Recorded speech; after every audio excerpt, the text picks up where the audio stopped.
보신 것처럼 야당은 강력하게 반발하는 상황인데 청와대 향후 입장 등을 청와대 출입 기자와 좀 더 짚어봐야 될 것 같습니다. 이성대 기자가 나와 있습니다. 청문 보고서가 채택되지 않은 인사 중에 처음으로 김상조 공정거래위원장을 임명했습니다. 절차적으로 문제는 없었습니까? 그렇습니다. 절차적으로 문제는 없습니다. 예. 현재 인사청문회법상 청문 요청서가 국회에 접수된 날로부터 20일 이내에 모든 청문 절차를 마쳐야 됩니다. 예. 만약 그게 안 될 경우에는 청와대가 열흘 이내의 기간을 다시 한번 설정해서 재송부를 요구할 수 있는데 예. 이 기간이 지나면 언제든지 임명해도 되는 겁니다. 예. 자, 김상조 위원장의 경우에는 이미 지난 7일 날 1차 시한이 끝났고 그래서 청와대는 5일의 시한으로 다시 한번 청문 요청서를 요청했는데 그 기한이 끝난 게 바로 어제였습니다. 예. 자, 뭐 야당이 이걸 모를 리는 없을 것 같고 그렇다면 결국 이제 협치를 깼다 이런 쪽으로 반발하는 모양이죠. 그렇습니다. 야당 중에서도 주로 자유한국당 같은 경우에 김상조 위원장이 공정거래위원장으로 적합하지 않다면서 청문보고서 채택을 하지 않았는데 예. 그런 상황에서 후보자를 임명하는 건 자신들을 국정운영의 파트너나 협치 대상으로 인정하지 않는다고 주장을 하고 있는 겁니다. 하지만 이전 정부에서도 재송부를 요청한 뒤에 바로 임명한 적이 적지 않았습니다. 예. 대표적으로 지난해 이철성 경찰청장이나 2014년 7월 정종섭 행안부 장관 같은 경우에는 야당의 반대로 청문보고서가 채택되지 않았지만 당시 불과 하루의 시한으로 다시 한번 재송부를 요청한 뒤에 바로 다음 날 임명을 했습니다. 예. 이번 같은 경우에는 5일의 시한을 준 셈이죠. 예. 뭐 아무튼 이제 김상조 위원장은 임명이 됐습니다. 이제 관심은 강경화 외교부 장관 후보자 또 김인수 헌법재판소장 후보자 이쪽으로 많이 관심이 쏠릴 수밖에 없는 그런 상황이네요.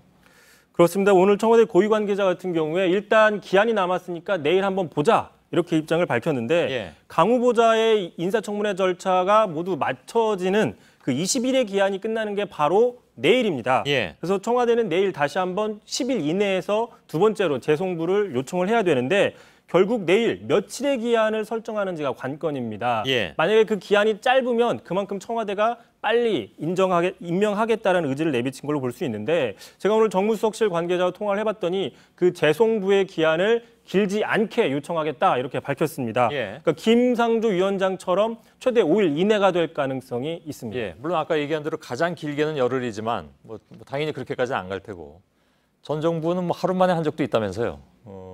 대개 한 5일 이내 이렇게 보는 모양인데 그 기한이 지나면 김상조 공정거래위원장의 경우처럼 임명을 강행할 수도 있다 이런 입장입니까? 그렇습니다. 당연히 임명을 하겠다라는 얘기인데 예. 또 청와대 관계자들 좀 확인을 해봤더니 강경화 후보자에 대해서 철회 기류는 전혀 없다라고 단언을 하고 있습니다. 예. 자, 참고로 오늘 윤영찬 국민소통수석이 김상조 위원장 그 임명 이유를 크게 두 가지로 들었는데요. 첫 번째로 앞서서 보셨지만 금쪽 같은 시간을 더 이상 허비할 수 없다. 국정 우려를 이야기했습니다. 자, 이걸 그대로 강 후보자에게 대입하면 이달 말로 예정된 한미 정상회담을 앞두고 외교부 장관이라는 중요한 자리를 더는 비워놓을 수 없다는 논리가 성립이 됩니다. 예. 자, 두 번째로 오늘 김상조 위원장의 경우에는 각종 여론조사에서 우호적인 여론이 있다고 밝혔는데 보시는 것처럼 김상조 위원장의 경우에는 65.6%, 70% 가까이가 청문회에서 의혹이 해명이 됐다면서 찬성 의견이 있었습니다. 예. 자, 강 후보자 같은 경우에도 적합하다는 의견이 과반에 가깝다는 게 지금 청와대의 인식입니다. 예. 이런 여론이 있기 때문에 임명을 해도 된다는 게 청와대의 인식입니다. 부적합보다는 적합이 더 많다 이런 예. 상황이란 얘기란 말이죠. 근데 일단 알겠습니다. 근데 그 이 두 후보자하고 달리 김인수 헌법재판소장의 경우에는 후보자의 경우에는 사실 표결이 필요한 상황이기 때문에 강경화 후보자하고 김인수 후보자를 어느 쪽을 먼저 하느냐도 이게 사실 큰 문제가 될 수 있는 것 같습니다. 그렇습니다. 말씀하신 것처럼 김인수 헌법재판장 후보자 같은 경우에는 국회 인준 대상이라서 반드시 본회의 표결을 거쳐야 됩니다. 예. 표결을 거치지 않으면 임명이 안 되는 상황이라서 지금 그래서 여당인 민주당에서는 김인수 후보자 표결 이후에 강 후보자 임명을 해야 된다라는 입장들을 갖고 있습니다. 예. 바꿔서 강 후보자 임명을 먼저 해버리면 김인수 후보자도 인준이 쉽지 않다 이런 판단 때문인데 예. 예를 들어 이전에 이낙연 그 국무총리의 경우에 국민의당이 결국 찬성표를 던지면서 인준이 됐는데 예. 만약에 현재 강경화 후보자 같은 경우에는 국민의당에서도 지금 반대 기류가 큰 상황입니다. 따라서 청와대가 강 후보자 임명을 강행하면 자, 국민의당에서 김인수 후보자에 대한 표결에서 반대로 돌아설 가능성이 있다. 이게 예. 지금 민주당의 어떤 걱정과 우려입니다. 알겠습니다.